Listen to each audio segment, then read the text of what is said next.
नमस्कार दोस्तों, मैं पीके सूर्या। आज हम बात करेंगे कि अर्जक संघ की स्थापना क्यों किया गया था। इस देश में अर्जक संघ की स्थापना करने का क्या वजह होगा कि अर्जक संघ की स्थापना किया गया। तो चलिए हम लोग को इसके बारे में जानकारी प्राप्त करते हैं।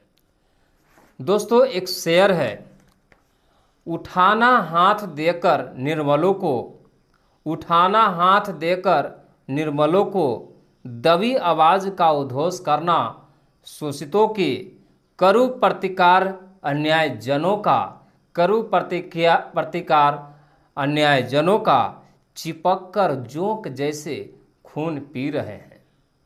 दोस्तों, मानववादी रामस्वरूप वर्मा ब्राह्मणवाद के कट्टर विरोधी थे और उनका कहना था कि अगर इस देश का कल्याण करना है तो ब्राह्मणवाद को खत्म करना जरूरी है।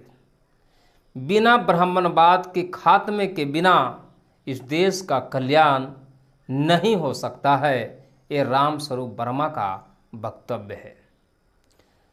आगे कहते हैं दोस्तों कि जिस तरह से एक सूखी लकड़ी में विद्युत धारा का प्रवाह नहीं हो सकता है, लेकिन अगर उसी सूखी लकड़ी के एक किनारा पर एक लोटा पानी रख दिया जाए और एक तरफ अनुसूचित जाति के व्यक्ति को बैठा दिया जाए तो एक लोटा जल जो है अशुद्ध हो जाता है, पीने लायक नहीं रहता है। ये कैसे इस देश की मानसिकता है, कैसी इस देश की सोच है, कैसी इस देश की व्यवस्था है। रामस्वरूप वर्मा ऐसे व्यवस्था के बारे में सोच सोच कर विचलित होते रहते हैं और कहते हैं कि इससे विज्ञान भी मात खा जाता है। तो ये सारी व्यवस्थाओं को देखकर रामस्वरूप वर्मा के अंदर एक ऐसा विचलित होता है, ऐसा मन उनको विचलित होता है कि उनको रहा नहीं जाता है और कहते हैं कि यह सामाजिक विषमता बहुत कुछ सोचने पर बाध्य करती है। जगदेव प्रसाद और रामस्वरूप वर्मा दोनों मिलकर 2 फरवरी 1968 ईस्वी को अर्जक संघ की स्थापना करते हैं। अब दोस्तों, इस बात को लेकर कि अर्जक संघ की स्थापना क्यों किया गया था और इसका उद्देश्य क्या था, चलिए हम आप लोग को बताने की कोशिश करते हैं। अर्जक संघ का मूल उद्देश्य था सामाजिक और सांस्कृतिक क्रांति द्वारा ब्राह्मणवादी और सामंती व्यवस्था की समाप्ति, अर्जकों को आर्थिक, सामाजिक और सांस्कृतिक उन्नयन और मानववादी समतामूलक आदर्श समाज का निर्माण करना था। यानी रामस्वरूप वर्मा और जगदेव प्रसाद का एक वक्तव्य था। और उन्हें आगे कहते हैं कि जिस देश में श्रम की प्रतिष्ठा न हो, जिस देश में श्रम की प्रतिष्ठा न हो, उल्टे उसे हीन दृष्टि से देखा जाए, वह देश कभी तरक्की नहीं कर सकता है। विवाह, संस्कार और सारे त्योहारों को उन्होंने अल्प व्यय अर्जक विधि से करने की सलाह दी है। अर्जक द्वारा जो आयोजित सभा होता है उनमें उन्होंने कहते हैं कि ब्राह्मणवादी पुरोहितवाद की ऐसी व्यवस्था है जिसमें भाग्यवाद, अंधविश्वास, पुनर्जन्म और पाप पुण्य, धार्मिक पाखंड, जकड़ी हुई रूढ़ियों और सामाजिक बुराइयों का संयोजन होता है जो देश के विकास में बाधक है। अतः इस व्यवस्था का समूल्य विध्वंस अति आवश्यक है।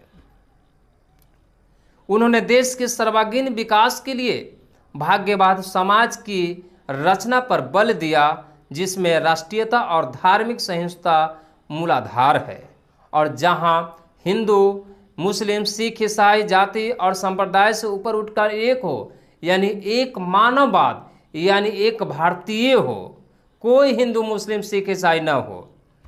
और कहते हैं उन्होंने अर्जक त्योहारों की एक सूची भी प्रस्तुत की है जिसमें पूजा पाठ पाखंड का बहिष्कार कर समानता, स्वाधीनता, सौहार्द्र और विश्व बंधुत्व की भावना को आधार माना गया है। उन्होंने स्पष्ट नारा दिया है, कहते हैं मानववाद की क्या पहचान, मानववाद की क्या पहचान, ब्राह्मण भंगी एक समान, ब्राह्मण भंगी एक समान, पुनः जन्म और भाग्यवाद, पुनः जन्म और भाग्यवाद, इससे जन्मा ब्राह्मणवाद।